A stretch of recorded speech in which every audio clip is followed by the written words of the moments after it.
Good evening. Would you stand with me for the invocation and pledge of allegiance?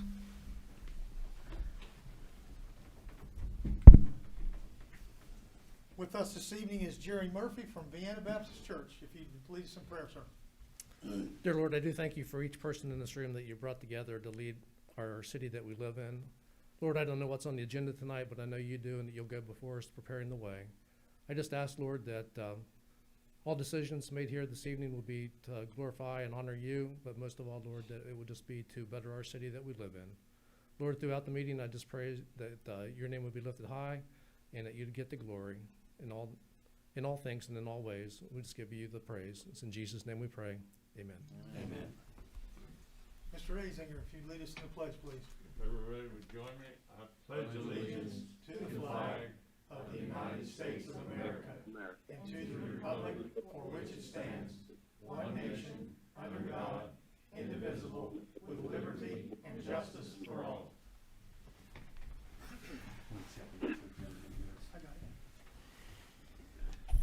Jim, are you able to hear us this evening?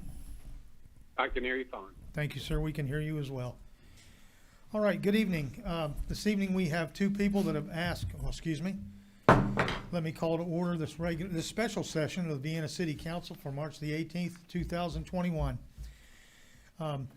We have two people that have signed up to speak on the public forum this evening. First one will be Kelly Kraft.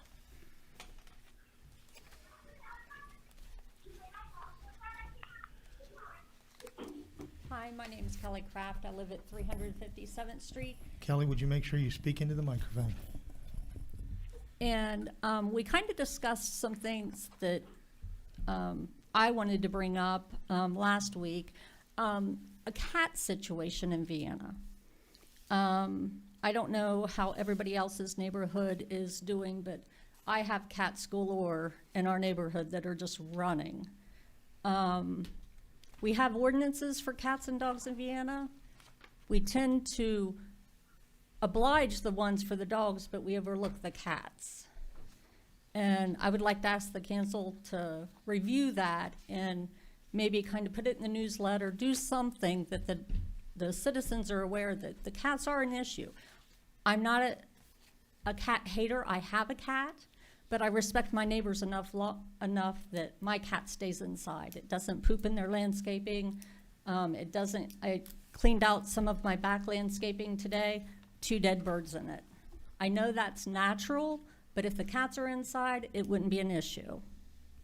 I would really like the council to really look at the ordinance and make it known to the citizens. And maybe if we can get a group together to figure out what we can do. I know it's an issue with the Humane Society. They're not much help in the situation. You know, getting them neutered or spayed and releasing them back in the area isn't a solution. And then next, the vacant houses that are in Vienna. I just know it's an issue because I have 2 in my neighborhood that have not been lived in for at least 10 years, with one of them and 5 with the other. I called last year and it was an issue with mowing grass. It was knee-high. Mike seemed to take care of it. But, you know, I don't know about the rest of the city, but in my neighborhood, you know, those 2 houses can be an eyesore. And when we, you know, pay the taxes and the neighborhoods look really nice, you know, that's a situation. The other thing I would like to address is sidewalks in Vienna. Was it Monday that was really beautiful? My neighborhood was packed with people walking. I mean, packed. Every road we went down, there were 2 or 3 families walking, all in the road. If we've got $2 million coming from the federal government for stimulus or whatever we're calling it, can we not fund that into some sidewalks for the city? Those are just some things I'd like you to consider. Thank you.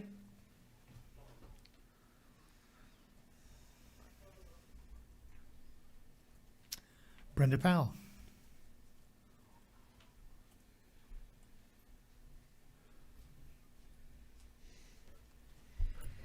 Good evening. My name is Brenda Powell, and I want to thank you for giving me the opportunity to speak this evening. I wanted to bring up something that I haven't really heard about regarding council. Many of the department heads have talked about having 5 or 10-year plans for their departments, whether it's got to deal with equipment or whatever. And I don't know whether or not council actually receives those plans, to be able to review them and look at them from budget to budget. And I would say that if council doesn't get them, maybe they should ask for them in order to get that. I also wanted to say the employees in Vienna, they are treated wonderfully. I mean, not only have it been mentioned many times with council and the public that they have a insurance plan that is like a Cadillac plan. And I think it's wonderful that the city can do this, but there's so much more that the employees receive besides a great package with their health care. They also have, actually in the ordinances, their vacation pay and their sick pay.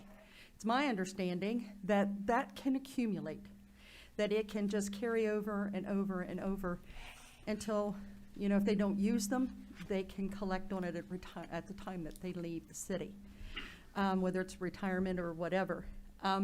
They also have a 401k or some kind of a savings plan. It's also my understanding that the city matches at 9%. I just think that they're treated really, really great. And then as an exception, really, if you think about it, when you're looking at other businesses or other people that are working, they don't have nothing near that.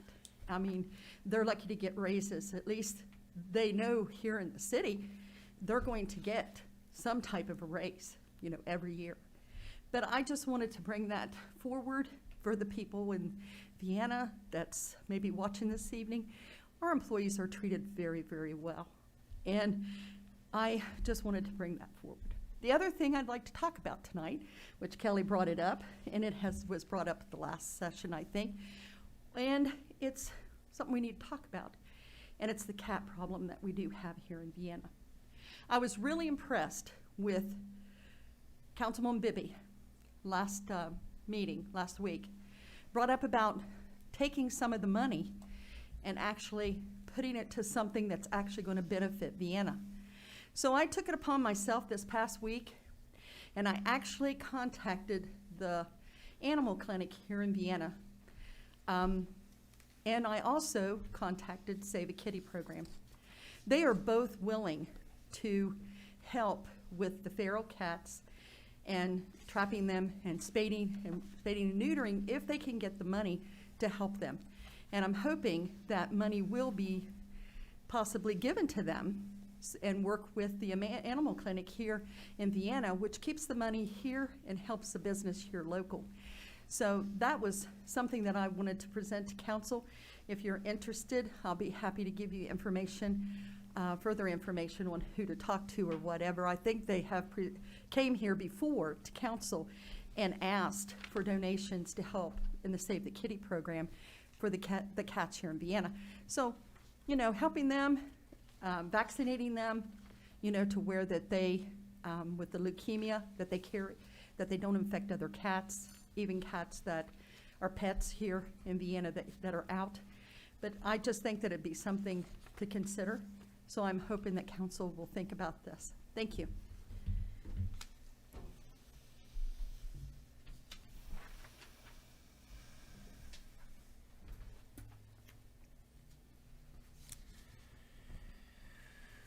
Let the record reflect that I've taken roll, that all members of council are present this evening, with Mr. Leach joining us over the telephone. Having a quorum, we will proceed. The report of the minutes from the council meeting held on March 11th, 2021 have been printed, posted, and circulated. Are there any corrections to the minutes? If there are no objections, and the minutes will stand approved as posted. We have no unfinished business this evening, and we move right into new business. The item that we have for council this evening is a resolution approving the 2021-2022 general fund and coal severance budgets, which will be submitted to the West Virginia State Tax Commissioner's Office. Mrs. Roberts?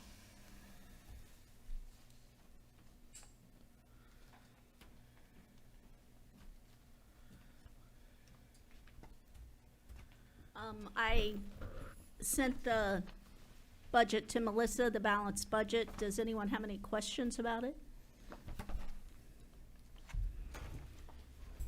So this is the first time I've gone through this, so when That's you're fine. asking for questions, then Sure.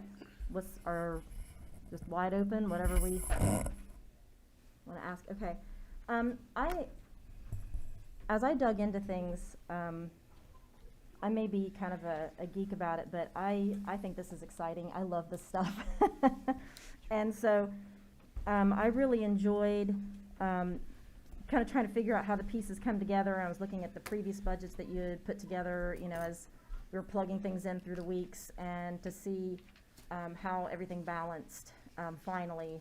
And so I see that to balance things, a good amount was taken from streets. And I want to give a general comment about that.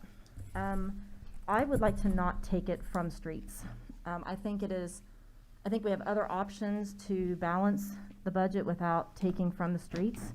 Honestly, I would like to add to the streets. I would like the streets to keep what they have, plus what we have just approved for the rest of this particular fiscal year, and then, you know, maybe even add some to that. I say that because the streets are something that literally affects every single citizen of the city.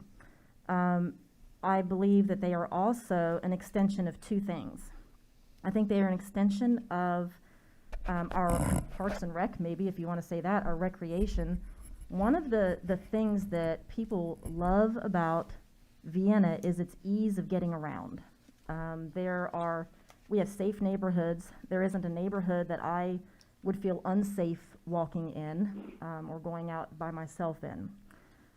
We have so many people who walk, run, push strollers, ride their bikes, that kind of thing.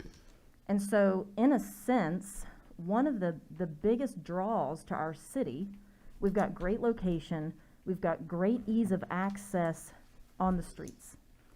And it is challenging to walk and run and ride a bike right now on most of our city streets. Grand Central isn't ours, but we make it look real good, and we should be very proud of how it looks. But the other part of this is beautification. As long as you're on Grand Central and you're seeing the flowers and the trees and the flower boxes and all that, it looks great, and it should, and we take great pride in that. But as soon as you turn off Grand Central, you're hitting something. You're hitting a hole or a crack or something. And, you know, a few weeks ago we had a citizen mention that one of the snow plows came up off of itself, you know, as it hit a crack. And, you know, that's not good for our equipment. So I think we have an opportunity right now to get ahead of this and take funds and pour it into the streets. I would love to see us make a serious dent in the quality of our streets. It will affect people's recreation. It will affect the perception of how well we take care of our city. You want it to look great off of Grand Central also. So those are a few of my generalized statements. I won't get in the weeds just yet, but that's my priority, is to take care of the streets for those reasons. Okay, so I guess I'd like to go and just respond to that. I have no issue with putting money into streets. It's just that this year we have $500,000 or $550,000 left over. And you take the amount that is left once the budget was reduced, and with the coal severance tax, we're going to have approximately $1.1 million in this fiscal year, in this calendar year, to do the streets. Now, our budget's less than $10 million, and so $1.1 million is almost Well, it's a little over 10% of our budget. The second thing that I'd like council to consider is the city is going to receive $2.69 million of federal money because of the CARES Act. And what's going to happen with that is the majority of that has to be spent on infrastructure, which would be water, sewer, and stormwater. And so if we go and we find all of the water and sewer lines that need to be replaced or upgraded or whatever, in order to get to them, we're going to tear the streets up in order to do these jobs. At that time, we would be allowed to take part of that $2.69 million to put the streets back the way they were. And so we're going to get all of this money in to do these jobs. And I mean, if we pave every street in Vienna, that's fine. I just want you to understand, this happens to be one of those years where if things work out, and once we get the details, we should be able to do an incredible amount of street repairs with money that's, you know, based on this $2.69 million. So, but as I said, I don't care about the additional funds. I'm sure Craig would love to have that kind of money to pave streets, okay? But, you know, yeah, I mean, I know. The streets that we pave now, you know, 5 years ago, 10 years ago, you could pave 3 times what we pave now because of the cost of the asphalt. So I just want everybody to keep that in mind. You know, we may end up with some sort of a huge number to do street repairs or street improvements with. We worked with $500,000 in streets for as many years as I can remember. So, I mean, if we're looking at right now, 1.1 million, you know, I think that'll, I'm pretty happy with that. Yes, sir, Tom? The money we're gonna get from the CARES Act, I think if we can spend it on stormwater and sewer updates, I would like to see the majority of that money go for that, because I know that big yellow truck is on, my street is 2 blocks long, and I know it's down there at least 3 times a month. And I think our sewer and stormwater, you could spend many times 2.6 million or whatever it is. Tom, if you have a chance tomorrow afternoon at 1 o'clock, it's the utility board meeting. We hired Burgess and Nyepel to do a survey of our water lines, our sewer lines, and stormwater. They're going to make the presentation tomorrow on the sewer lines. It's an incredible piece of work. We cameraed every sewer line in town. And so they've taken all of these videos and they've made a map of the city marking every collapsed line, every undersized line. And we now have a map of the entire city where you can pick out the various neighborhoods that have issues with them. And so we have a roadmap in order to make a plan as to where we want to go with the sewer issues that we have. Craig, any comments on the work? You and I reviewed it yesterday. Any comments? No, it's a nice plan. It also has included that upsize and size lines. I mean, this city's grown over the years, and we're still trying to get sewer to go into an 8-inch pipe, and it should be a 12 to 15-inch pipe. So we're having backflow issues. This plan takes care of that, and it'll show you where these issues are. So, yeah, come to the utility board meeting at 1 o'clock. You'll get to see everything. Yes, sir. If we could do everything and had an unlimited amount of money, what would it cost to do all the repairs for the whole city? Water and sewer, storm drain, Yes, sir. 30 to 40 million. Well, I believe you. Well, just as a follow-up to that, Tom, I met yesterday with Fred Rader with the Mid-Ohio Valley Regional Council. And this is a huge number, there's $30 billion that's out there, but it's for economic development money, okay? If some of these projects that we have, we can put them into economic development, making things more good for businesses and what have you to come, there may be an opportunity for us to tap into that. And part of that $2.69 million could be used as a match for those federal grants. It's typically an 80-20 split, but I mean, we've got that end of it working also. Hopefully, as soon as the government comes out with the actual rules on how you can do this, I think right now we've positioned ourselves in perfect shape because we've already paid for the engineering study. We already have a map of the areas that we need to do in water, sewer, and stormwater. And so now the issue is going to be is finding people that can actually do the job. There aren't that many contractors out there that have the equipment to do these kind of jobs.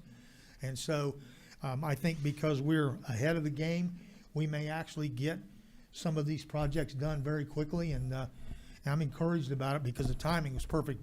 Right, Craig? But let's say it costs $30 million, so 2.6 is about, million is about 9% of 30 million. So maybe we ought to use all that 2.6 on stormwater and sewer lines, because getting the other 20 million 21 million might take It'll take a while. There's absolutely no question. A town our size, I mean, we could always go out for bonds, you know, where you would finance a major project.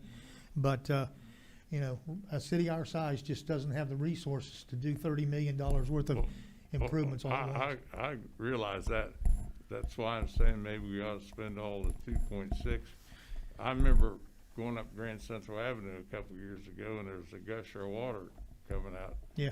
50 feet high. I mean, it's as I understand it, and I don't know that much about it, but as I understand it, it's a critical long-term need. Yes, absolutely. Yes, ma'am, Kim. Hi. So Amy, when we were here last week, and we went over the budget, Yes, we were discussing the budget that included the 35-cent longevity, correct? I had given you both budgets. Right, and that, you know, at that time, we said, you know, this is $335,000 out of balance, and that, it's my understanding that's the budget we were gonna work on. That is not the budget I sent to you. Okay, I know, that's what my question is for clarification. The budget that got sent to us, it's basically $1 raise for all the employees, correct? It's the 35 Plus cent the 65 plus cents. the 65 cents. Now, that's not to say if this came forward, obviously that has to be an ordinance, right? If you guys don't pass that raise down the line, then you can take that money out of those line items and put it somewhere else in a budget revision come July 1st. Okay, so just as the process, if, you know, if we approve the budget and then later down the road, then we need to approve those raises. That would come forward as a resolution or an ordinance, I'm not sure which. It's a resolution. Okay, resolution. So if at that time you did not do that, right, you did not approve it, then we could come back July 1st and say, hey, the money that was built in there, let's take it and put it somewhere else. I mean, I personally don't have a problem with a raise. It's my understanding from talking to a department head that maybe the employees haven't had a raise other than their longevity for 3 years, is that correct?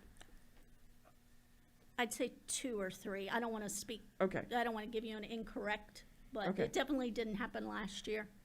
yeah, and I don't think it happened the year before that, but I may be wrong, but at any rate. So, getting back to streets.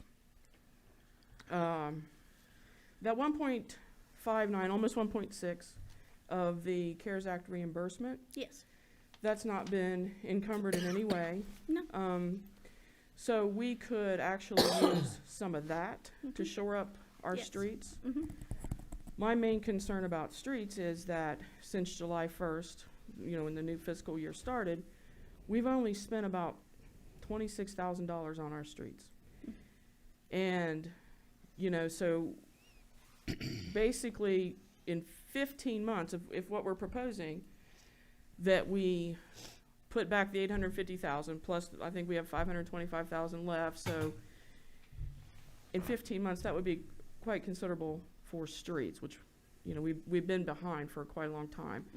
And we could use those CARES Act reimbursement dollars versus the 2.69 or whatever that's. You can use capital reserve, you can use the CARES Act money, you can use any of those funds. Okay, so nothing's encumbered at this point, and we can, No, those are available, yes, should we, choose to use them. okay, thank you.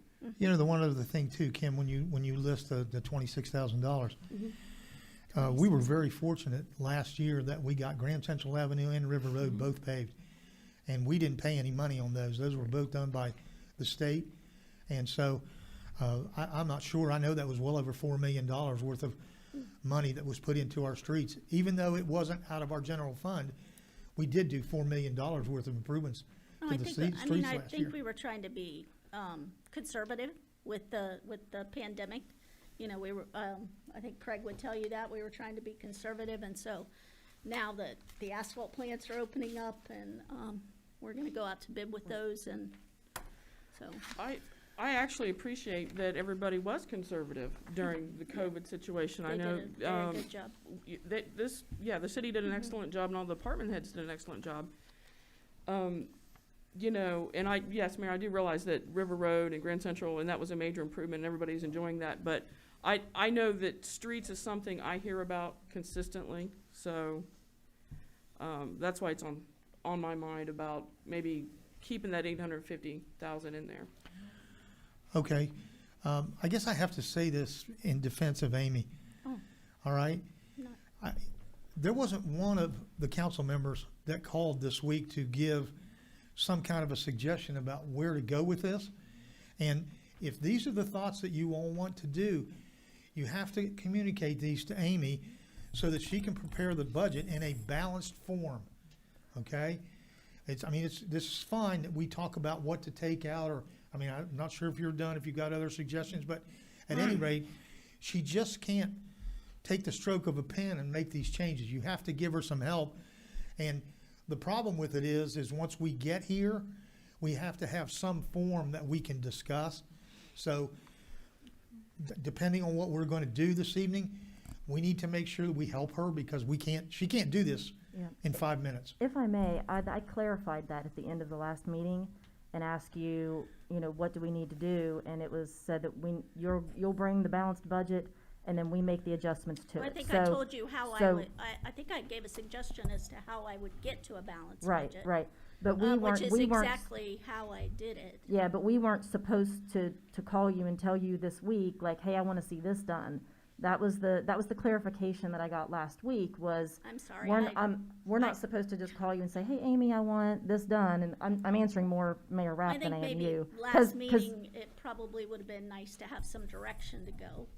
That because that wasn't really. expressed to us But at all. that's fine, you guys, Okay. you guys decide what you wanna do, and I'll make it work. Yeah, I could have fine. told you then that I want to my do job. that, but that's why I asked for clarification last week, No. so that we didn't have to go through this. No, And that's this why is- I held back. This That's is- why I no, didn't say This is what you anything. do, you guys decide how you want it, and I'll fix it, and I'll bring it forward. Okay, all right, great. Yeah, because before, it was because it wasn't balanced yet, there weren't adjustments we could make because it wasn't balanced yet. So once it was balanced, then we can amend, was the process that was explained to us last week. That's why I So clarified that. what would you like to do? I want to leave the money in streets that was originally in there when we were down $371,000. Okay, And let's pull in some of the CARES Act money to help balance that out. I also had a question, actually, there was $100,000 that was brought in, let me find my note on it. Okay, line 322 under revenue. right. What is that 100,000? Where did it So come that was a from? transfer in from capital reserve, Okay. basically to help balance the budget. Now, if we get into the year and we see that our revenues are coming in higher than we expected, then we don't have to transfer that in.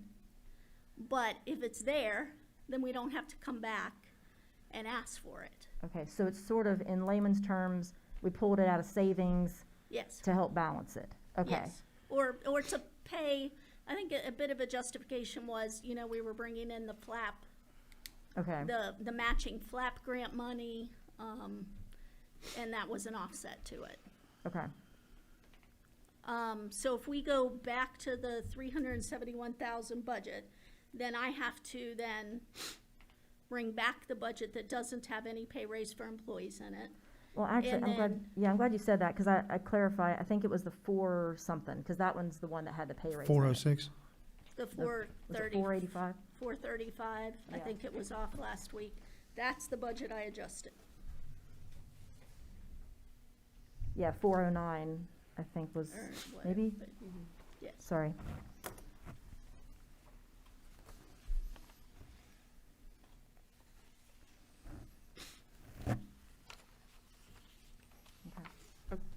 Are you finished? Yeah, go Oh, ahead. okay, I'm sorry to Sorry. interrupt you. So you say that $100,000 needs to come out of capital reserves into line 322. Is that gonna come before council for that, there will have to be a resolution to bring that, capital reserve? Not if you put it in the budget, it would not have to come Okay, to so, council. right, so it's just part of this umbrella of, Right. okay. So when we were discussing the budget that was, the one budget that was 409 short and the other budget was, you know, 371. Okay, 371. I noticed at that time that we did put the money into the $100,000 we did, put it in for Spencer's Landing, okay?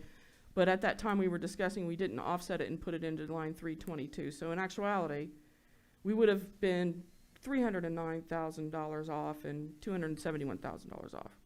So, I mean, you know what I'm saying? Because you knew, I think the mayor spoke about this and we knew we were gonna do this. Okay. Okay, so I'm just trying to get my bearings on where we are with everything. Okay. Kim, I'm sorry, I don't understand your question. I don't know that it was. Do you a- understand that the flap grant is for the kayak launch? Yes, And No, we I have a think match she's for just that saying we if have we to- hadn't put it in, No, then no, I we would have understand been that. I mean, less. it's just one of we those would have things been that, less off, I right? mean, if we get the grant, we have to pay the match. right, that wasn't what I was saying at all. Okay, I'm sorry, that's what I said, I don't understand your question. I didn't, maybe I didn't hear Yes. him right. Last week when we discussed this, the $100,000 was put in for Spencer's Landing, the flap grant, whatever you wanna say. Okay, And then you said we needed to bring on line 320, I'm sorry, on line, yeah, 322, the $100,000 in. We didn't when we were discussing it. And so when the budget was $409,000 off, it was really only $309,000 off because you were gonna offset that expense with the revenue. I'm just making sure I Yes. understand this. Yeah, 'cause the Okay, 100 so was you gonna come understand out I what of I'm it. saying. understand. Okay, I Yes. thought so. okay. Yep. Okay. Do we have a motion? I got s- So let me see if I understand what we've discussed this evening, okay? The money needs to be reallocated back into the street line item, and to make it balance, then you're going to go into the CARES Act money, and you're going to bring an equal amount to balance that offset. Is that what you're suggesting? To me, I think yes. Okay, I mean, quite frankly, I'd prefer to bring it from capital reserve. This CARES Act money is eventually gonna move to capital reserve in the carryover. Because Well, you it's don't in get to this talk. year. So the CARES Act money is in this year, so then it would have to be reappropriated anyway into next year. You see what I mean? Okay, So then it would go into that 322 account, okay. yeah. That's just like a housekeeping thing. Yes. It's not anything. No, it would be basically the CARES Act money, but Right. it's just a back and forth. Can I ask you something about that CARES Act money? Because it totally Okay. throws me off when it's in the general fund and there's asterisk at the bottom, you know, we have 1.59, whatever it is, okay? That in the reconciliation of funds that we can show what that is, especially, Okay. I mean, I realize that you're not gonna, what you're saying is then, at the end of the fiscal year, that you will then take that CARES Act money and put it into capital reserves. Or, I mean, I can just do it next meeting if that's what you guys want to do. Okay.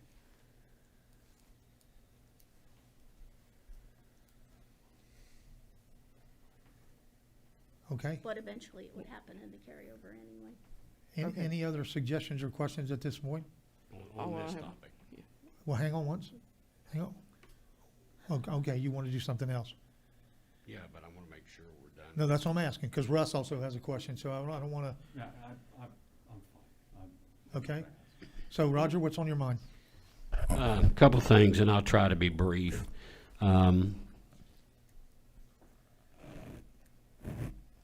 Just a couple questions, Amy. Last week, we discussed briefly the ICP incentive program for the firefighters. And that was at 1,500. We talked about raising that. Did that occur? It's in there. Yeah, Okay. that line item can handle a raise in that money. Okay, okay, very good. The next thing is, I'm having a real hard time getting my head around, and I just want to share this, getting my head around this request, this budget request on these cameras.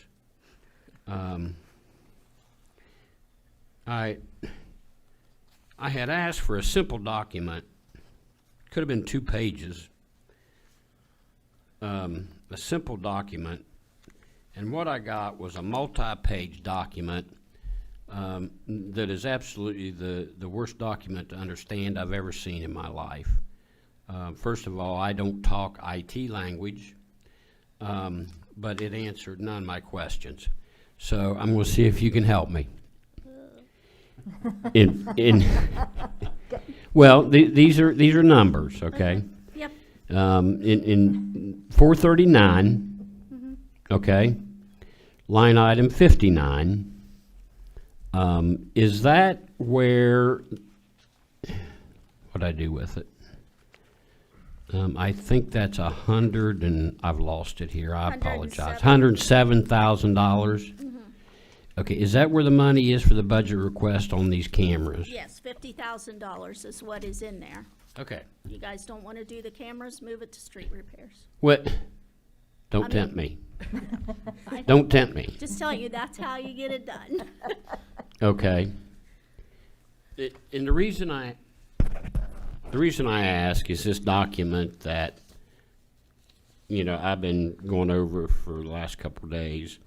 There's multi-estimates in here. I mean, there's like, several estimates. And they're all different prices. And I can tell you what I'm looking at, they're all above the $50,000. And I'm having trouble understanding that. And I wish Chris was here to maybe help me with that. Well, I can tell you the numbers that I looked at. And the ones that I looked at were basically what it would cost to lease or buy 64 cameras.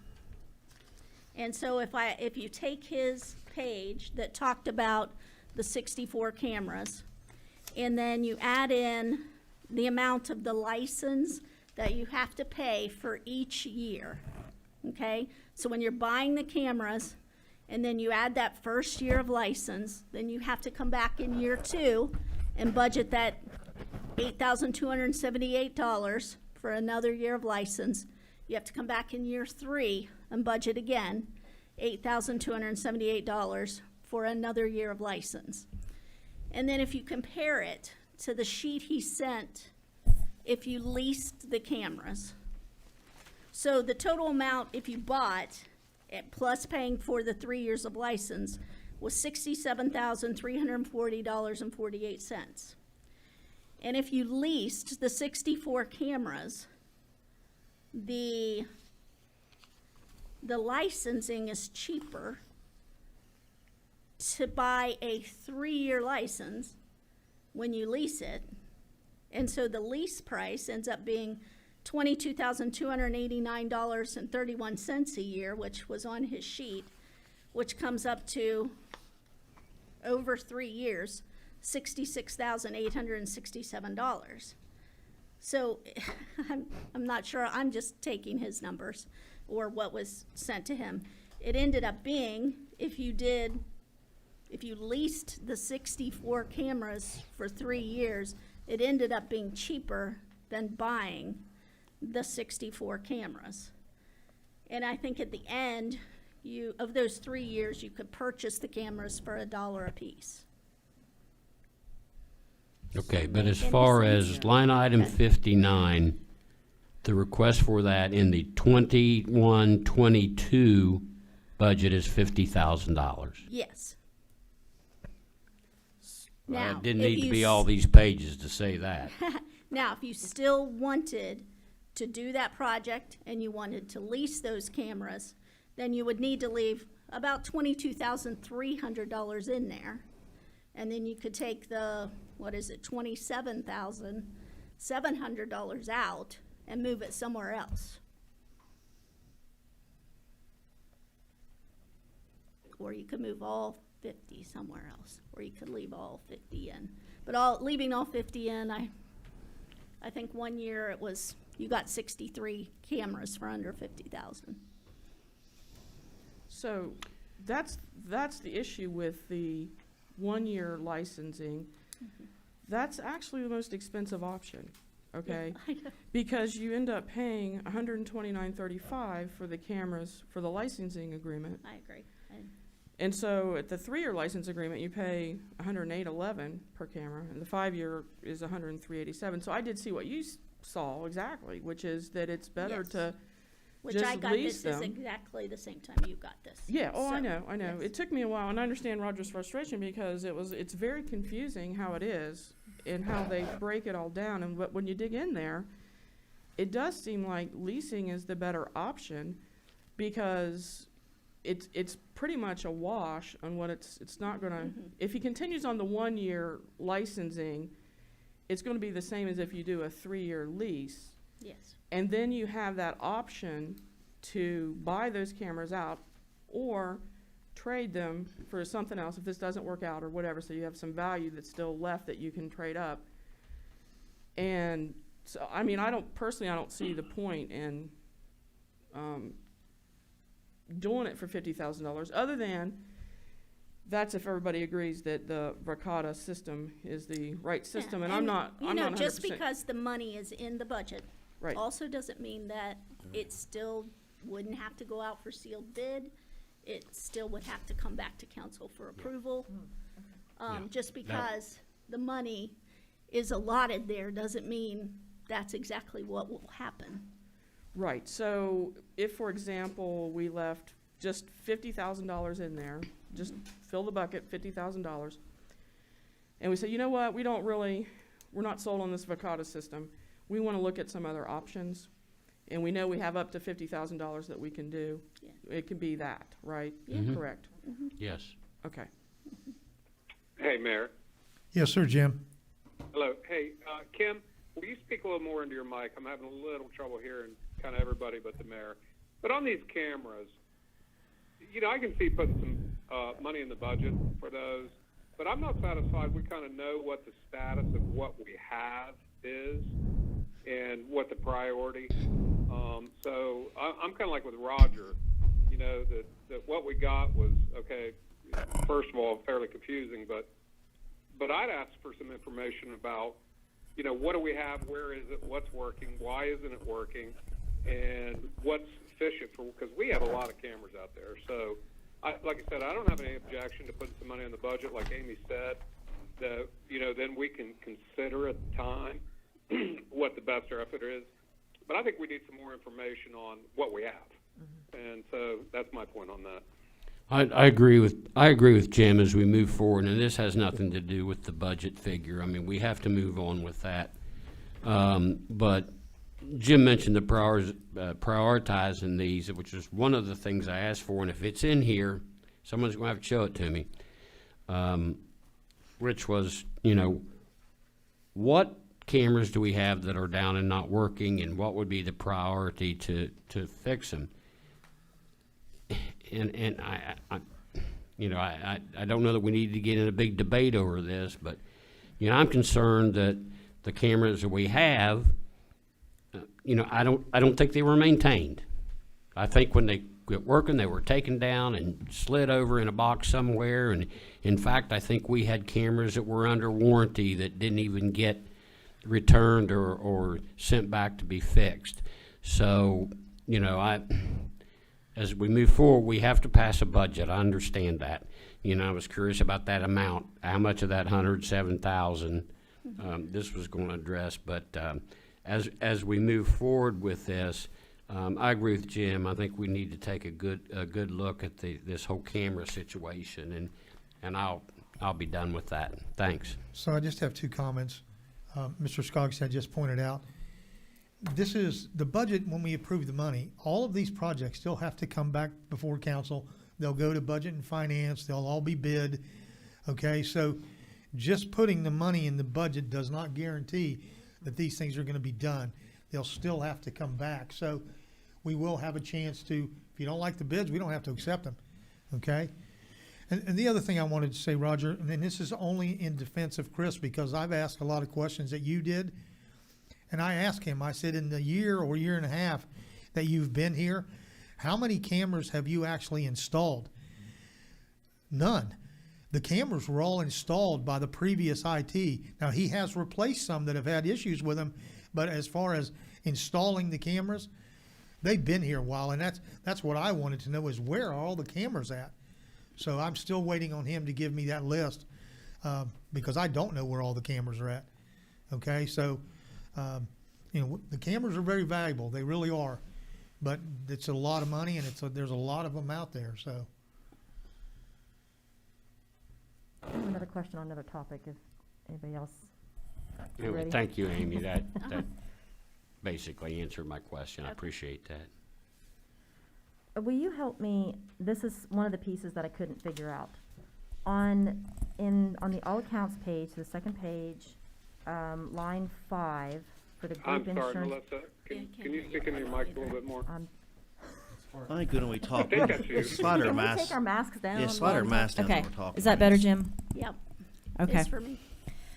Thank So I'm trying to figure out the premium that we were given last week by Schwendeman was $1,400,601.96, and I thought that that's what would be there, but it's the 1.1 million and such. This is the general fund portion. There'll be a portion that's paid for out of water fund. Out of There'll be water a fund. portion that is paid out of sewer fund. There'll be a very small portion that's paid out of stormwater, basically where those employees' time is charged. Okay, yeah, because I was trying to figure out what the difference was. So say it again, please. Okay. I'm writing it down. So part of the funding for health insurance comes from water fund, sewer fund, and stormwater fund. Because we have employees that they work out of those basically businesses. Those are all, especially water and sewer, separate little businesses. And they have to function basically on their own, and their rates have to cover their costs. Okay, and so those numbers that you were talking about, then that would have been in the sewer and the water on those pages. I didn't But find. we haven't done the water and sewer budgets yet. Okay. But they'll be, part of that 1.4 that he talked about. Yeah. But there are other things that go into that 1.4. There's short-term disability, there's Right. long-term disability, there's, Yeah, the other ancillary things. pardon me? Life insurance. Life insurance, yes. Okay, thank you. Yeah, and so, it'll end up being close to his number. Okay, yeah, that was just one of the pieces that I couldn't Sure. put together on my own. So, well, I guess that's a good segue into talking about health insurance. So when Mr. Schwindeman was here last week, he just took the same plan that has always been taken, right? And we've talked about that plan. It's a great plan, and I'm glad the employees have a great plan, and that it covers dental and eye, and then you have these ancillary benefits, your long-term disability, short-term disability, life insurance, etc. But the total fees and premiums, according to this handout he gave us, for that is $1,400,000. And so the employee cost share of that is only $75,000. And I know I've mentioned this many times about, we have employees that the cost share is somewhere around 3.5%. And then we have employees where the cost share is somewhere around just right at 6%, okay? So in the last 2 fiscal years, our insurance premiums have gone up. The policy's gone up a little bit, actually, I was so impressed that it didn't go up as much as I thought it would for this particular year. I know personally, like my health insurance premiums went up 13%. But at some point in time, I think that we need to get to a point where we start thinking about having a bigger cost sharing with our employees. Now, that doesn't mean pull the rug out from anybody at all, not at all. But as I mentioned, at 3.5% or 6%, if you would make it an even 8% across the board of cost sharing for all employees, that would turn, it wouldn't really increase what they have to pay out for their premiums all that much. For example, on the single plan, an employee pays currently, So can I just Yeah, ask sure. a question? Are you talking about raising what the employee pays 8%? yes, the Okay. cost share that the All right. yeah, I'm just talking about an employee All right, cost I share. just wanted to make sure. Oh, sure, appreciate that. Oh, wait, you're not talking about going 8%. You're talking about 8% for each person, not 3 plus 8 is 11. You're not No, saying no. that. You're saying everybody does 8. Is that right? Everybody does 8%, so, Okay. An additional 8 on top of what? No. Okay, never mind, I was No, not on thanks. the same okay, page. so like where you're paying 3.5% as a Mhm. single, you would be paying 8% Okay. of that cost sharing. So the result would be, right now you pay $30, Mhm. okay? Then you would pay $68 a month, Mhm. okay? And I know there's different levels in between, but when we get to a family level, currently employees pay $129 and some change a month. Mhm. And this would take it up to $174 per month. So on average, it's about a $40 per month cost for all the employees. Some, you're gonna be at $38 and some you're gonna be up to $45. Okay, so you average that, it's gonna be about $40. So it's, to me, it's not that significant, I mean, yes, I understand, that's taking money away. But we're also, as the city, our premiums go up every year. Mhm. And the employees don't pay for any of that, okay? We're also giving them a raise, which they need a raise, like I mentioned earlier. We're at probably 3 years since the employees have had a raise. I think that's the last time we raised their Okay. premium, what they paid also. So, and I know that when Mr. Swindeman presented this, it was based on the total compensation package. That's how we evaluate it, which is fine, which is great. But when you talk about total compensation package, like somebody who has a single plan, another, $4.77 per hour is needed to pay for their health insurance premium. Mhm. Somebody who has a family plan, like over $11.60 or 70 cents Mhm. is needed to maintain that premium. Yes. So then, when you go from, like a $17 an hour employee, they may have a base salary of $35,000. But if they end up with a family plan, plus, of course, our retirement, the whole total compensation, that ends up having a value of about $63,000.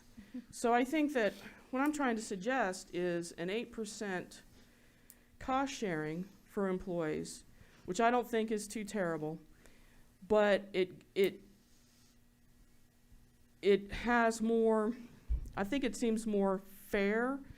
I will say that, I know if you work for the state of West Virginia, it is mandated that you have to pay at least 10% of your cost share, okay, for your health insurance. And somebody mentioned to me, employees in Parkersburg, and, Parkersburg has PEIA insurance, which is inferior to this insurance here with Highmark that the employees are provided.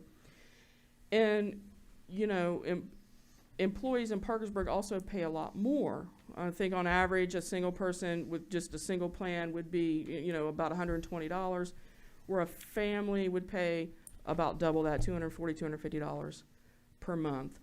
So there's a lot of value in what our insurance is. I think when we talk about total compensation, when you break it out, there's a lot there, and I've spoken to a few department heads where it's hard to get somebody to apply for a job that maybe they're going to start out at $11.15 an hour, okay? Mm-hmm. But when you start adding out that $11.15 an hour, and then maybe having another $11 put in for your health plan, 9% put into your retirement, and everything else that goes with it, this seems, you know, like it's pretty nice place to Yeah, work. It's been So, awesome. so that's what I would like to propose that we consider taking everybody up to 8%. I don't make that So decision. I'd like to respond to Kim's numbers. So if you take let's just go with the basic plan. So if you take the $68 that you've put in there for the basic plan, over 12 months, that's $816 for the year. Every year we give our employees a 35-cent longevity bonus, or pay raise, which after 2,080 hours works out to $728. So if you're going to increase the health insurance or their share of it to $816, then you've basically did away with the 35-cent longevity, because every penny of it's going to be eaten up by the increase. The second thing that concerns me about that is, you know, we've got $1.6 million sitting there that was given to us as reimbursement for the CARES Act. And we're going to start using that money back into projects that we have. In addition to that, we've now been awarded $2.69 million from the federal government to take care of infrastructure problems and things like that. And so when you add those numbers up, 1.69, $2.7 million, you know, that's $4.3 million that we've gotten that was a gift. And now we're going to go back and ask the employees to give up their longevity raise and pick up a larger part of the premium in this budget? I'll jump in here for you, Kim, because I don't want you to feel personally that you're doing this. I support that because we're talking about giving these people a $1 an hour raise. That's the trade-off. And you talk about this money that it's coming. Yeah, but that money's not going to be there every year. We're not going to get this $2.6 million. We're not going to get all this extra money. So we need to look at the future, not worry about, you know, doing it all. You know, we're getting this money now, but look 3, 4, 5 years down the road, we don't get that money. But I think what Kim was saying, I don't understand, because I know we haven't had increases in the insurance since that was my and Roger Conley's battle the last couple of years. We haven't had an increase since I started 4 years ago. We did. 3 years ago. We raised it from $99 a month to $129. Oh, okay, so thank you for correction. Okay, so we raised it. But what Kim's saying, they're still going to come out ahead with a $1 an hour raise, even increasing their premiums 8%. But how, and I didn't know that everybody was different. I didn't know the single person paid 2.6 and then a family paid 6 point whatever. So why everyone doesn't pay a flat fee, flat 8%, I think it's a good thing to do because they're not losing money. They're still making money. So would you be receptive to increasing the employees' percentage by the same 4.5%? 4.4, 4.5? What was the increase? I built in 5. Okay, so would you be in favor of increasing it to 5%? The amount they pay? Yes, because that's what our rate went up. No, I think it was 8% is what Kim If you proposed. increase it to 5%, that's gonna be more than what I'm saying, because you have employees who, like on the family plan, they're paying 6% of their premiums, okay? 6% of the premium. So then you go from 6% to 8%. The biggest jump is in that single policy, which goes from $30 to $68. Basically, if you would do this, you're gonna return about $36,000 back to the budget. And what I can't emphasize this enough. When you're looking at a budget that's $1.4 million, and the employees, their total cost share of that is only $75,000, and that's just for premiums. We haven't even talked about the health reimbursement account. The city pays 65% of that deductible if they would use it all. I understand it's loaded, employee, employer, employee, how it's loaded, but, it's Because if you just did a matter of, 5%, people would pay less because some people are paying Well, I over think what he was 5% saying now. was to take, so the premium went up, so I'm just saying what I think he was saying. The premium went up, so he was saying make everybody's cost go up 5%. right, but That's, if you make everybody's costs go up 5%, it's gonna put, yeah, my goal would be to understand. actually not to rip the rug out from anybody. I think this is an extremely good plan in the sense of nobody would be paying even $200 a month. Sure. If you look at statistics nationwide, people that have single plans are paying, $600 on average for their single plans. People that have family plans are paying $1,500 a month for a family plan. So basically, what our employees pay a year is a lot less than most people are paying per month. I mean, I think it's extremely generous. But it helps build. We have great employees. I don't think anybody disputes that. We all talk about, and Mrs. Powell talked about that, just, the value that they bring to the city. I mean, I see extreme value. I've spent time with Mr. Metz, and I looked at all the hard work that people in the Parks Department do, in the sewer and all that stuff, the Public Works and in the sewer. It's not that, but it's not about trying to hurt employees. It's about trying to manage our resources. And I think every year, as long as we are saying this is the plan that we are completely immovable on, because nobody goes out and says to Schwindeman, you know what, we've had this plan for a long time, and it's a great plan, but maybe we need to look at some other options, because this plan is a one-size-fits-all plan, and it's really great for people who are older. For somebody like myself, it would be wonderful. For somebody who's 25 years old and comes to work for the city, that's a lot more plan than probably what they need. And I recognize when I make a statement, when I say, for example, somebody making $17 an hour who gets a family plan gets a market value of another $11.70 or whatever it is added to their per hour to meet that cost share, that premium, I realize that that person cannot take that money. It doesn't pay the rent. It doesn't put food on the table, but yet it is a cost to us, to the taxpayers in Vienna. So I'm just trying to put forth a little bit of balance. Like I said, their plan does not change at all.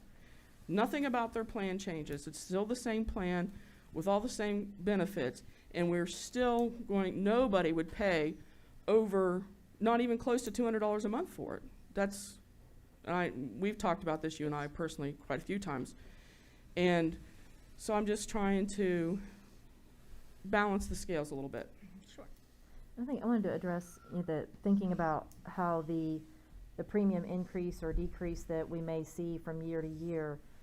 If we have a constant percentage, if it's constantly 8% or constantly whatever it is that a single or a family or whoever you are, if you're paying 8% of your premium, then if the premium goes up $50,000 next year, you're still paying 8% of your premium.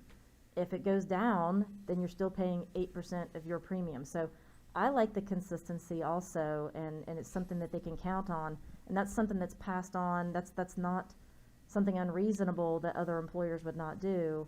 Our insurance, nobody asked us if we wanted to change Mike's insurance, and all of a sudden we have a new insurance company and we have a new premium amount and all of that. So I think we are being thoughtful about this, and and careful about it, and I hope that we can have an agreement on how to proceed on that.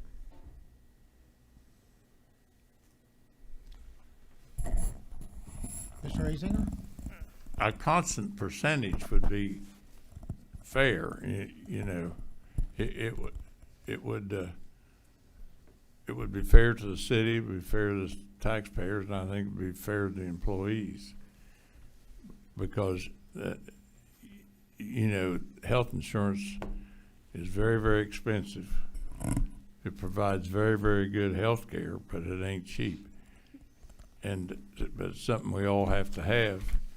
And another thing is, when employees pay part of the premium, they appreciate it more, and I'll probably catch some flack for this, but if you paid everything for them, then I would, and everybody else would take it for granted. But having a constant percentage, I think, would be fair, whatever that percentage is. And I think that it's a wonderful, wonderful fringe benefit for people, particularly if you have kids and take them to the emergency room, and which I've done hundreds of times. It seems like hundreds, but anyway, a constant percentage, I think, is the way to go.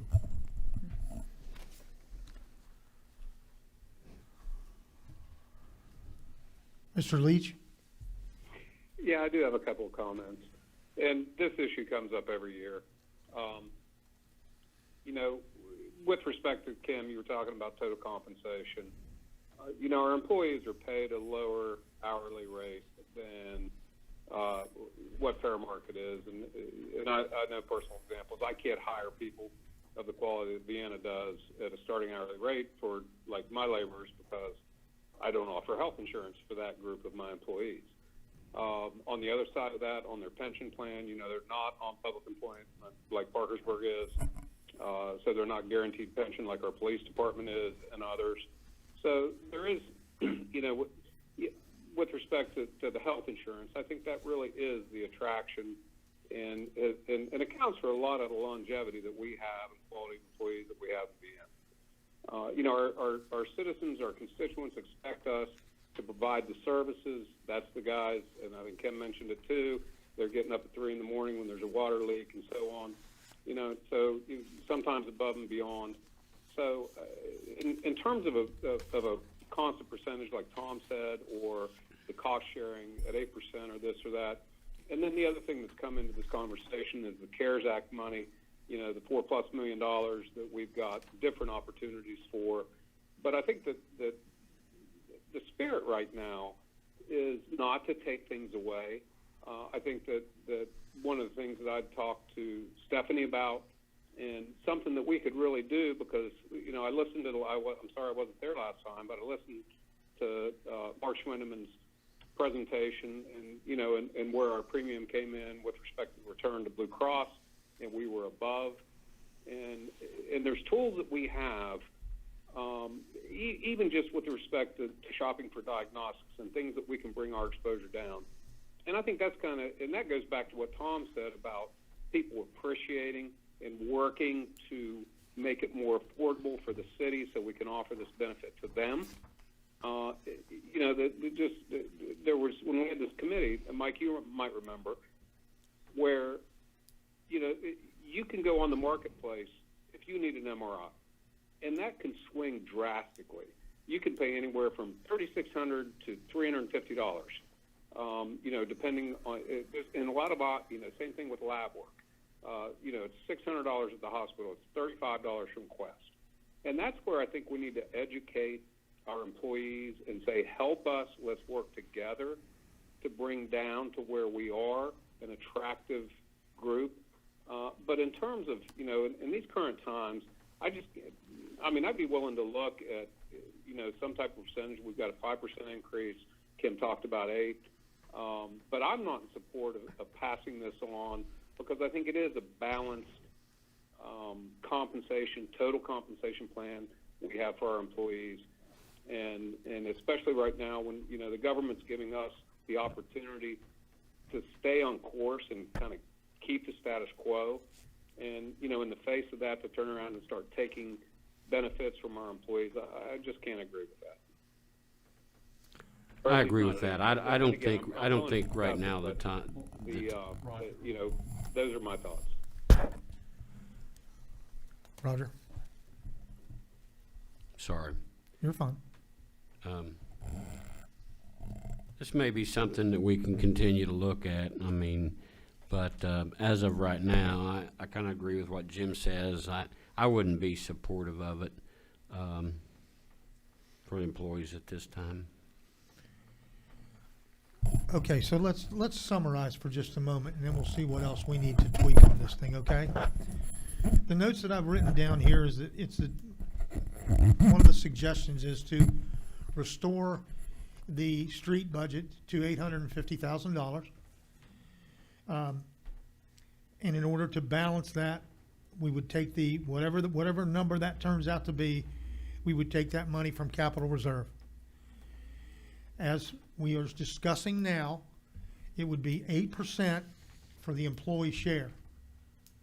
What else needs to be adjusted in this budget so that we can get it back and, you know, have Amy figure out whatever it needs to balance?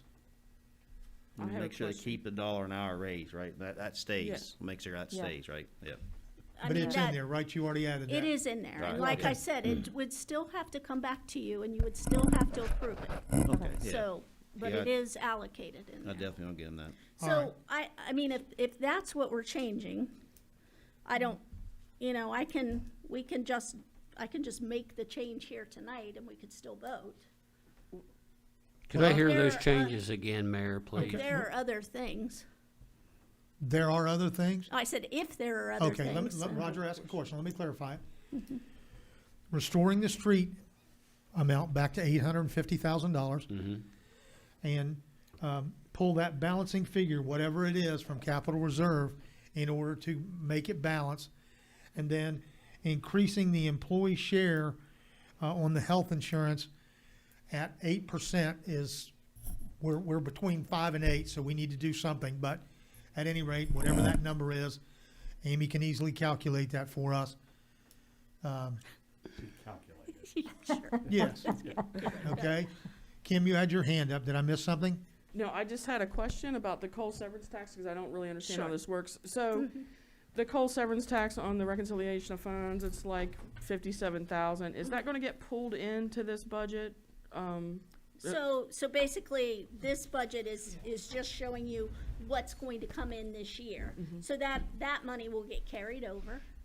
And then Craig lets it carry over 2 or 3 years till it builds up a little bit. Okay. And then he uses it on a street project, I think is how that Okay. typically has been done, is it not, Craig? Okay, because that's a confusion, because I know last week the mayor said, you know, we had this money in coal severance tax, so maybe I just assumed. So That- we have like 55,000 that's come from other years, right? And then this would be the money from this year, Okay, this 21-22, which is Okay. going down every year, all right, thank you. yes. Jim, did I miss anything for you? Is he still there? No, not right now. All right. So I think we're all agreed on the replacing the $850,000 and balancing it with the funds from capital reserve. Okay, I think we can agree on that. All right. What we Does it need to not do have now be is on we. the motion? Okay, sorry. Yes, it does, and he's gonna get it. Okay, I'm sorry, Amy, I did not hear you. that's okay, go ahead. It's What- good, She just asked if No, we're not ready for that yet. okay. Okay, we will be closely, or All very right. shortly. All right. Okay. So, if we're going to do this budget, what we're going to do is we're going to have a motion for approval of the resolution. It'll be moved and seconded, and then we'll amend it to reflect the changes that have been discussed here tonight. And then we will vote on the amended budget that was presented. All right? It will have the numbers in it that will make it. And are you prepared to do that, Amy? Or do we need to just do this Well, I next can time? tell you that the health insurance would be a difficult calculation for me to do tonight. Now, you could leave those numbers in the budget, you can come forward, you can make that change before, and we can come back on the first meeting in July and we can take that money out that's extra in there and we can reappropriate it to something else. But as far as me making the changes in all of these line items tonight, no, that's not gonna happen. Okay, well, I have a question then.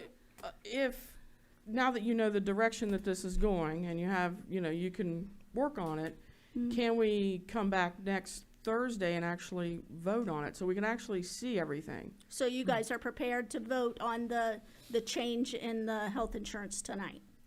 No, I'm not. Nor am I. Okay. I want to know what the calculation is. I have no issue with the streets at all, but whatever that percentage is, I'd like to see those numbers. But I think, Kim, didn't you figure that out?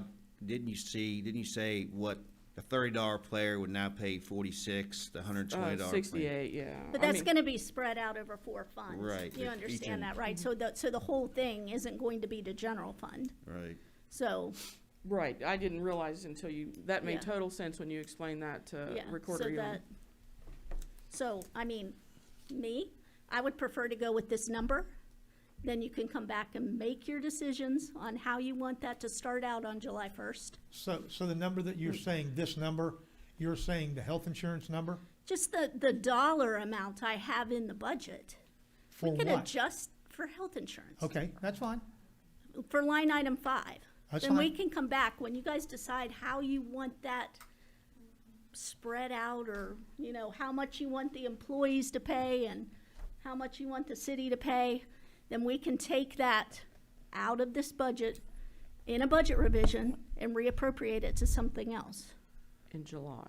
Well, Why Not wouldn't we? Whenever. I not don't till know. July 1st, because this budget doesn't go into effect until July Right. 1st. So I can't adjust it I'd until. like to have it, we have a week to get it done. I would like to have it done and over with, so we don't have to worry about coming back July 1st and revisiting this stuff. Yeah. I would say next Thursday, it's 80 people that you're gonna figure it out for, and I think we come up with the number. I mean, you're good, Amy, I know you're good. Oh, I And can- have I next can do it. Thursday and vote on it, be done with it, instead of dragging it out till July 1. If you guys are prepared to vote on it, then yes. I like that as well. I mean, I'm trust but verify. I like to see everything, so I would like to see that budget in its final form basically next Thursday, and I would feel very comfortable voting. I don't feel comfortable voting right now, and I don't like things that are gonna hang over your head till July to then, a lot of Sure. things can happen between now and July, Can we just not vote on the 8% right now? Well, And So kinda make am I coming back to you guys next week with 2 budgets, right? One that has the 8% and one that doesn't have the 8%? No, because I think the 8% is going to fly, so I don't know why we'd have to do another budget. Figure in the 8% and roll with it, and next Thursday, we're done, submit the budget, and that's it. Okay. I just don't think we Then- need to drag then- this on further on down the road. then what has to happen, Mike, is when we bring the resolution forward to approve the coal severance budget and the general fund budget, it has to be amended to reflect those 2 items. Okay. No, you mean tonight? Yes, okay, I got it. what Mike's wanting Yes. Yeah, I got it, Okay? okay. All right? And I believe since we're pulling the figure from capital reserve to make it balance, that is a number that you will calculate, and then, It's already calculated, it's $335,000, $926. okay? All right? So It's you on- can, if we amend this evening, the numbers that you give us will be the corrected numbers. Yes, All right? Yep. Okay, so we'll see how this flies, Mike. All right, brother. Jim, are you on board? I understand what she said on capital reserve and paving. Where are we on the health insurance? I believe Mike is going to amend it to say 8%. All right. I agree with what Tom said. Our increase is 5%. That reflects, some kind of relation to how the group is performing. I would suggest, if we're going to consider this, to put it at 5%, not 8%. But some people are paying 6% right now. Right, that would go Some people down. are paying less, Jim, because some people, like the single families paying, I don't know, 2.3%, and the families paying 6.5 or something. I know Kim has the numbers on that. So if you put 5%, I'm sorry, Mike, can you speak in your mic a little bit? yeah, if we did 5%, Jim, it would actually decrease what some people are paying, because some people are paying like 6.5% or 6.7. I know Kim has those percentages right now. Some people are paying 3%, but some are paying more than 5%. Where are we getting the hum from? That's just the battery is, the backup power supply that's running the computer Oh, gotcha. is just saying the battery's no good. Okay, and it gotcha. goes on. All right, fine, we're good then. It's, All right. Okay, so, Mr. Skogstad, would you read the resolution as you prepared it, please? This is a resolution approving the 2021-2022 general fund and coal severance budgets, submission to West Virginia State Tax Commissioner. I'll entertain a motion for the approval of the resolution approving the 2021-22 general fund and coal severance budgets. Be it resolved by the Common Council of the City of Vienna that the general fund and coal severance budgets, copies of which are attached here too, for fiscal years 2021-2022 are hereby approved. The Treasurer of the City of Vienna is hereby authorized and directed to forward the same to the West Virginia State Tax Commissioner for approval. Okay? Need a motion and a second, please. I'll make a motion. Thank you. Second. All right, it's been moved and seconded that we approve the budgets. Now amendments, please. All right. Go ahead and speak on the amendment, Kim, because you have it word for word on the 8%. Well, I mean, I didn't prepare an amendment. So basically, I want to amend the budget so that employees do an 8% cost share per employee. For their On health insurance. For their health insurance. All right? Now, are we going to do these two separate amendments, or are we going to do them all together? Let's just do two separate amendments. All right, two separates, all right. The amendment on the floor, well, first off, you've made the amendment, we need a second. Second. All right, it's been moved and seconded that we amend the budget to increase the employee share on the health insurance to 8%.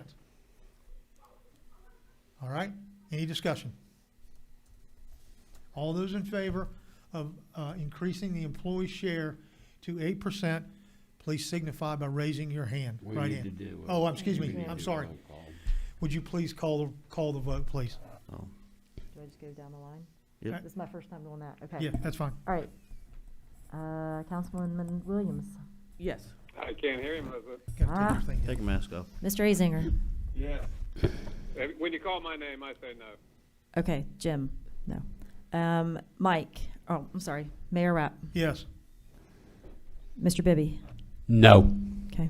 Mr. Elam. Yes. Myself, yes. All right. So the amendment to adjust the employee share has passed. Are there any other amendments?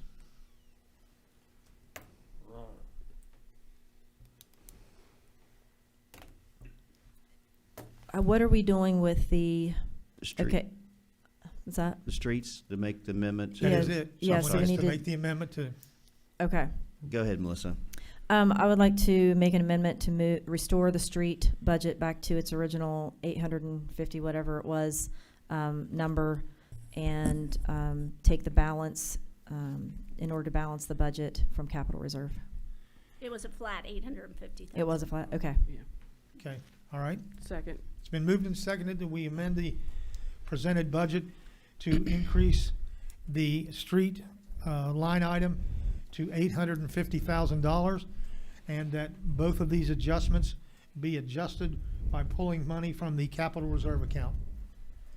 Is there any further discussion? Call for the question. All right. All those in favor, please call the roll, please. Ms. Williams? Yes. Mr. Azinger? Yes. Mr. Leach? Yes. Okay. Mr. Yes. Rapp? Mr. Bibby? Yes. Mr. Elam? Yes. I All say right, yes. Mr. Skogstad. Okay. would you please read the resolution to approve the budgets in its amended form? I had to come. It's my favorite part.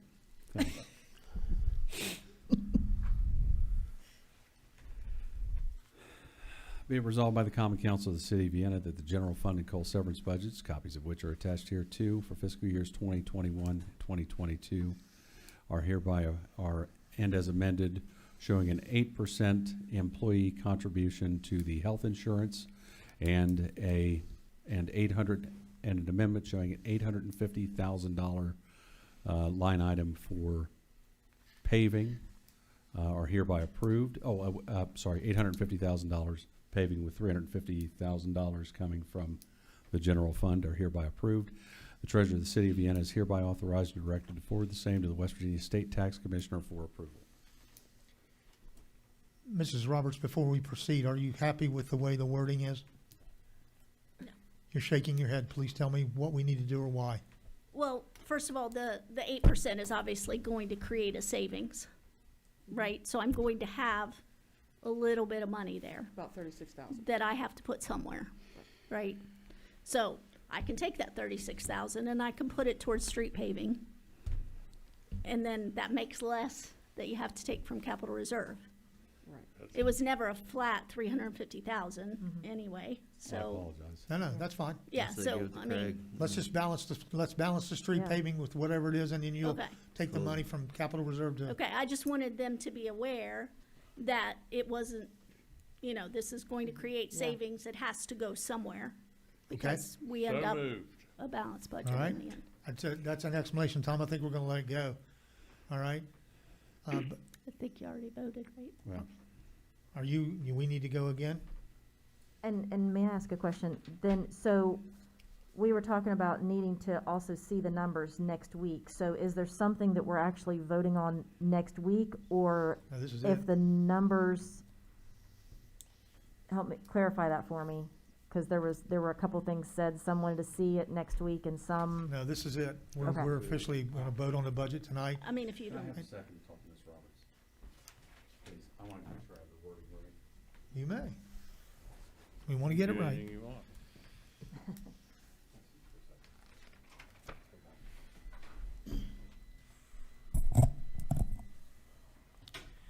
Jim will be back in just a moment.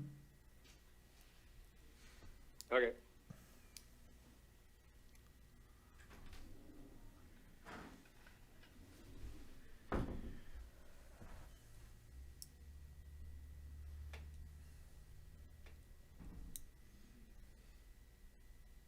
You got it, man. I give it to you all these meetings. I don't know how you decide what's right and what's not right.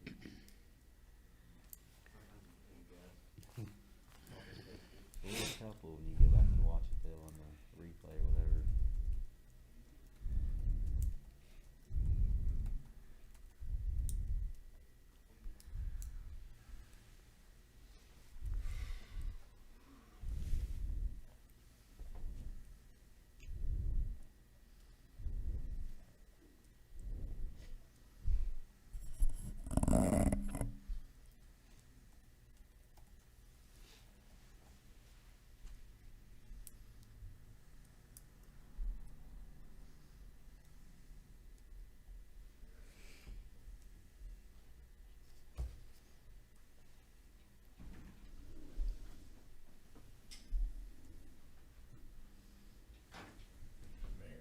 Yes, sir.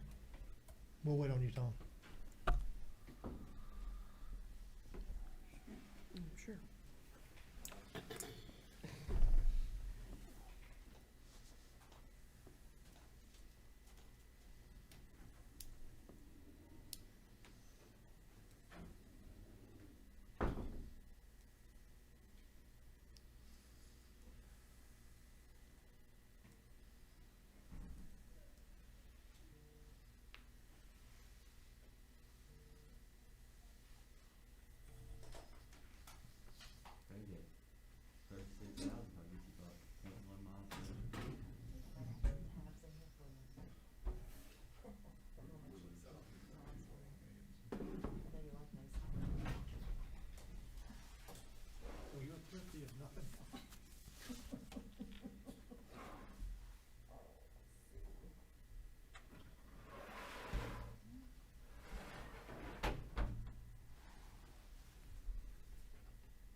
that sound? I don't hear it. Let's talk about Oh, no, Melissa's going to town on that. that battery Cable. backup. Well, I heard you mention that, Yeah. and I'm thinking, I don't think I've ever heard that. Gosh. Thank you, Roger. He doesn't mind. And you hear it down there? Now I do? subconsciously, I think I do. It's yeah. just 'cause he's thinking about it. Yeah.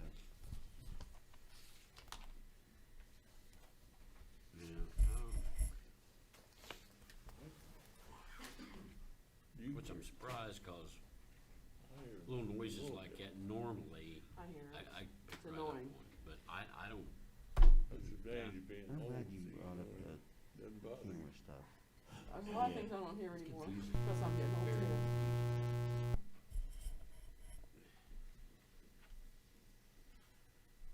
Or at least for me, it was They'll confusing. still, it's 8%. Mhm. It'll still be $800. Like you say, Rick Randy Oh, said. yeah. we're pretty Approximately. nice, and we can tweak it, you know, so. Exactly.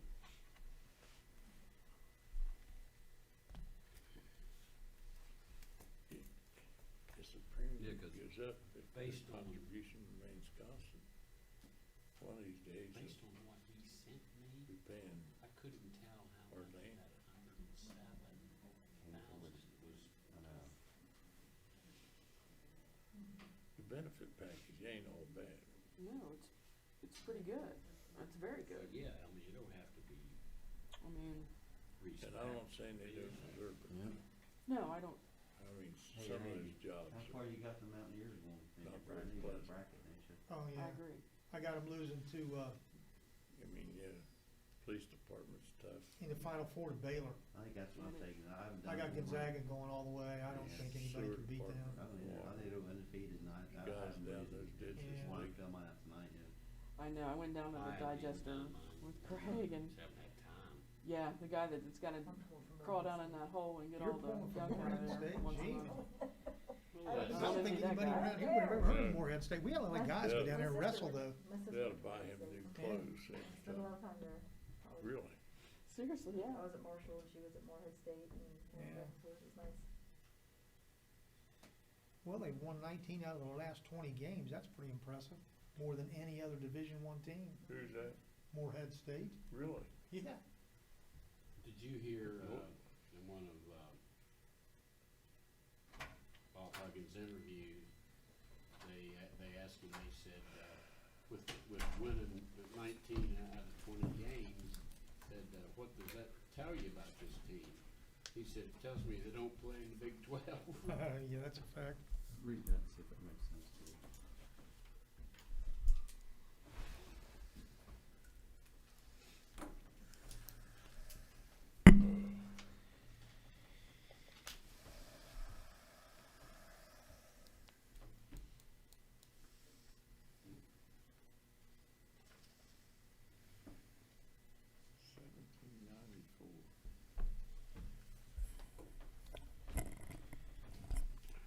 So the language that Mr. Skogstad's prepared here says the 8% increase.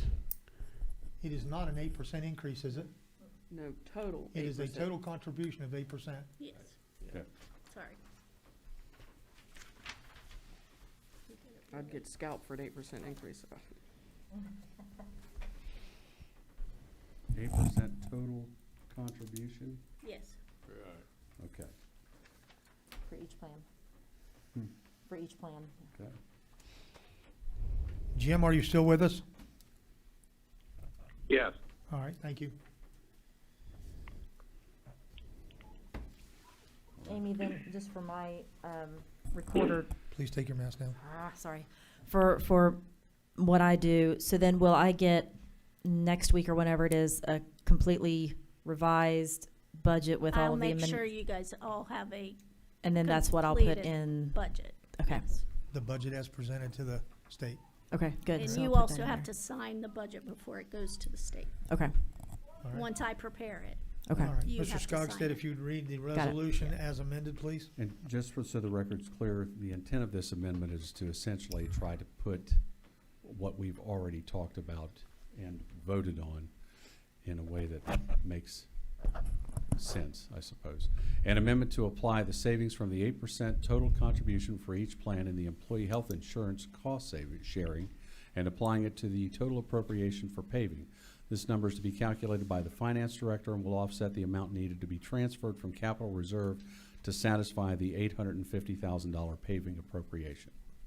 Now, would you please read the resolution in its entirety? Be it resolved by the Common Council of the City of Vienna that the general fund and coal severance budgets, copies of which are attached to hereto for fiscal year 2021 and 2022 with the amendment to apply the savings from the 8% total contribution for each employee plan, each plan insurance cost sharing, and applying it to the total appropriation for paving. This number is to be calculated by the finance director and will offset the amount needed to be transferred from capital reserve to satisfy the $850,000 appropriation, paving appropriation are hereby approved. The treasurer of the City of Vienna is hereby authorized and directed to forward the same to the West Virginia State Tax Commissioner for approval. Is there any further discussion? If there's no further discussion, I'll call for the question. Madam Recorder, would you poll the council, please? I will. Ms. Williams? Yes. Mr. Azinger? Yes. Mr. Leach? No, based solely on the amendment to the employee contribution. Mr. Rapp? Yes. Mr. Bibby? No. Mr. Elam? Yes. I say yes. The motion to approve the motion to approve the resolution approving the 2021-22 general fund and coal servants budgets is approved. Thank you all. That concludes our agenda for this evening. We move on to council comments. Mr. Bibby. If I may. Last council meeting, I spoke about the Humane Society and some feelings that I had there. And then Kelly spoke tonight with some issues. I kind of want to pass on a little bit of information, kind of bring everybody up to date. Chief Pfeiffer actually met with the administration of the the Humane Society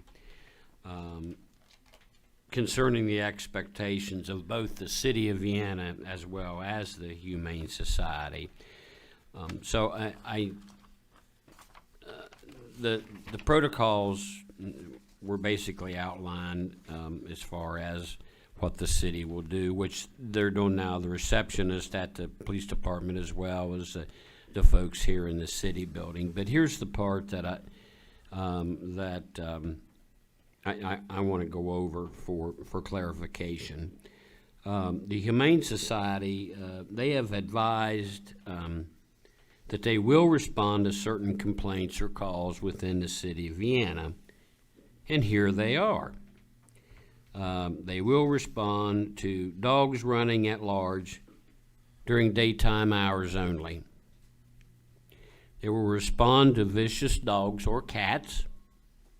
They will respond to dogs or cats in distress, for an example, locked in cars, abuse, those kinds of things.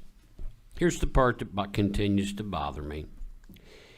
The Humane Society will not respond to dogs running at large during non-daytime hours, cats at large. They don't respond to cats at all, period. And wild animal calls. That's what they do not respond to. So,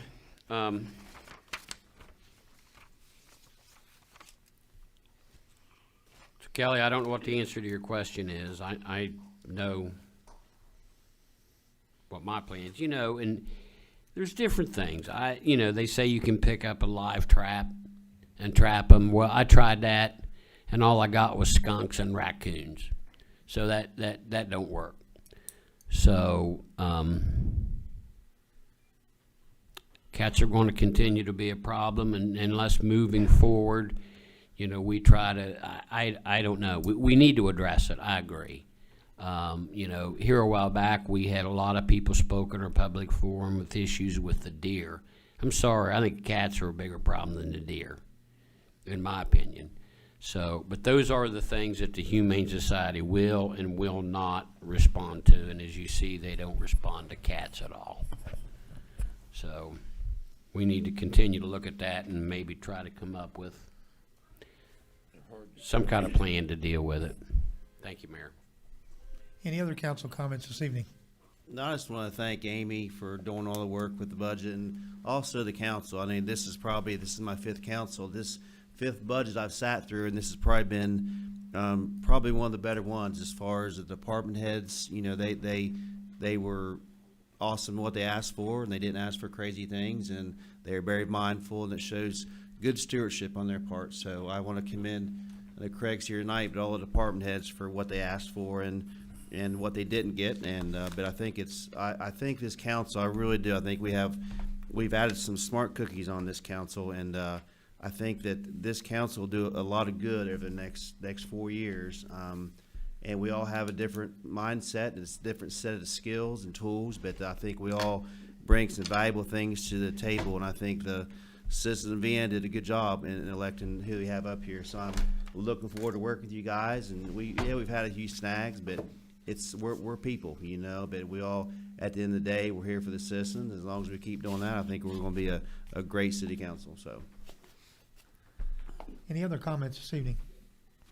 I have two, Mayor. All right, Jim, go ahead, please. First is on the street paving. I don't have a problem making street paving a priority and increasing that number, but also with respect to this opportunity we have with infrastructure improvement, that we just don't put the cart before the horse, as I think the mayor mentioned. You know, we don't want to repair streets just to dig them up and do infrastructure repair. So just to be smart about how we spend that money on street paving and apply it as, you know, I guess in the best interest of the way forward. The second thing is with respect to, you know, this 8% of our employees. I absolutely disagree with that. I think that, you know, in a time, particularly with COVID and these, you know, the CARES Act and everything that we have, I just think it's the wrong message to our employees to say we're going to penalize you now when you've worked your way through this, stayed at it. And so I'm just really disappointed in Councilperson Williams' amendment to penalize our employees. That's all I have. all right, I'll respond to that. I hate to hear the word penalized because they're not being penalized. They're still making out with the $1 an hour raise. So I hate to hear the word penalized because we're not penalizing them. You know, we work for 10,000 residents and not 80 people. You know, you got to remember that. So the cost sharing, I think it's a fair amount. So and as far as the streets go, I think with Mayor Rapp, what you said, we've mapped out every city street we had. You've done a great job, and the Burgess and Nyepel, I think, did the stuff. So we know don't touch those streets that are going to be torn up here because we have the map. You know, we have a plan, I think, because if we're going to tear up that street, obviously we're not going to pave it. So the work that Rapp had done with the survey, everything was monumental. It's a huge thing to get done right now. So I'm thankful for that. So we don't think we'll have any wasteful spending because I'm sure Craig has a plan and he'll institute it, and I think we'll be fine. And well, one more thing. I have confidence in our public works, and I stick to my guns. This is the penalty to our employees. And that's all I have, man. That's cool. And the $2.6 million that we're going to be getting, is that able to be allocated to what Kelly was saying? Could some of that use for city sidewalks, or is that not us? Can we use some of that? Like, I don't know. Okay. We don't know the rules yet. Right. But I appreciate your enthusiasm, but you better saddle in because it's going to be a long, drawn-out thing trying to figure out how to spend that money. Oh, yeah. No, it's never easy when it's federal dollars, believe me. We've All got right? 2.6 million. We've already got 12 million ideas, I think. So, yes. We have Mr. Azinger. He knows how to spend it. Yeah, Mr. Azinger knows how to work with government money. We'll work with him. Yes, sir, Kim. I just want to respond to, I'm sorry, unfortunately, Mr. Leach thinks this is penalizing employees. It's not at all. When every year the city's health insurance goes up, we're responsible. We have to proceed in a responsible way. I've spent a considerable amount of thought about this. And we are, once again, there's no single employee that works for the city of Vienna that's going to pay more than $175 a month for their health insurance. I think that's amazing. And we have great employees, and that's not my intention. But to something else that he said earlier regarding some folks who probably don't get paid enough in this city, I agree with that. My issue has always been that we probably need to do a wage study and identify where we're lacking. If this is my opinion, if this health insurance component doesn't get some movement to being solved, wages will continue to be stagnant, which they have been for 3 years. So if you want to frame it politically that I'm taking something away from the employees, I'm not. I'm being proactive and looking to the future on how we can best serve our employees and how we can best serve our citizens and our taxpayers. Any other comments this evening? I have one.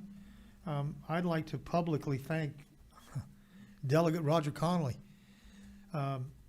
Roger has called me on numerous issues at the State House asking for my opinion on issues that affect the city of Vienna and all other cities in West Virginia. He has absolutely done an amazing job of trying to make sure that we're aware of these laws, these things that are coming up before the legislature. And I really appreciate the fact he's called me 2 and 3 times on certain days to ask about different things that affect the city. And so Mr. Connolly, in my opinion, is doing an excellent job for a freshman legislator to represent the city of Vienna and every other small city that has the same issues that we do. And so, you know, kudos to Roger. I'm telling you, it's very, very helpful when a legislator calls you from Charleston and says, what do you think about this? So anyway, good job, Roger. Good deal. All right, with that, meeting adjourned.